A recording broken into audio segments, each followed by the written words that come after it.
Bonsoir à toutes et à tous, bienvenue dans cette édition France 3 Pays de Corrèze. Aujourd'hui, nous sommes à Brive pour rencontrer des radioamateurs, ces Corréziens qui expérimentent les transmissions radio. Leur passion, ce sont les ondes, leur objectif, des liaisons toujours plus lointaines.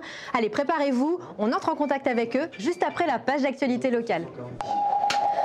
Tout cet appareillage s'appelle un PC radio. Connecté à une antenne, il forme une station de radioamateurs. Ici, en l'occurrence, la station appartient à une radioamatrice. Good evening to you.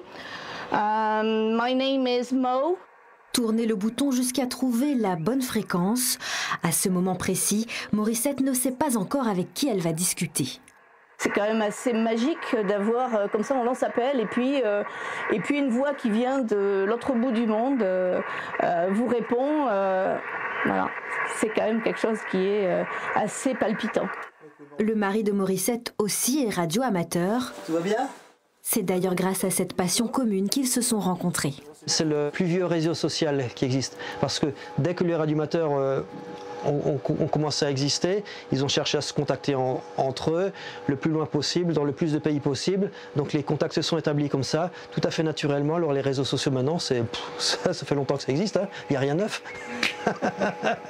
Morissette et Philippe sont loin d'être les seuls. Ils sont 3 millions de par le monde et 70 en Corrèze. Pour mieux les connaître, nous avons rendez-vous au Radio Club de Brive. Ici, depuis plus de 30 ans, le monde tourne autour d'un principe fondamental. Le son est une onde mécanique qui se propage. F6 KLO, c'est l'indicatif du club de Brive. Foxtrot 6 Kilo Lima Oscar. Une condition indispensable pour, par exemple, discuter en anglais avec un Russe. Good afternoon, 5 and 9. Yes, good afternoon dear. My name is Philip. Philip, my name. Pour correspondre, les radioamateurs n'utilisent pas que la téléphonie. Avec eux, la télégraphie et son célèbre code Morse se pratiquent au quotidien. C'est bon. Ça, c'est un Italien. Le jour où il y a un très gros événement mondial qui va casser toute l'électronique qui existe, et ben on pourra encore faire avec des appareils simples, on pourra encore faire du Morse. Eh oui. L'autre facette du radioamateurisme, c'est la technique. Bernard est un autodidacte. Lui préfère le dépannage et la fabrication.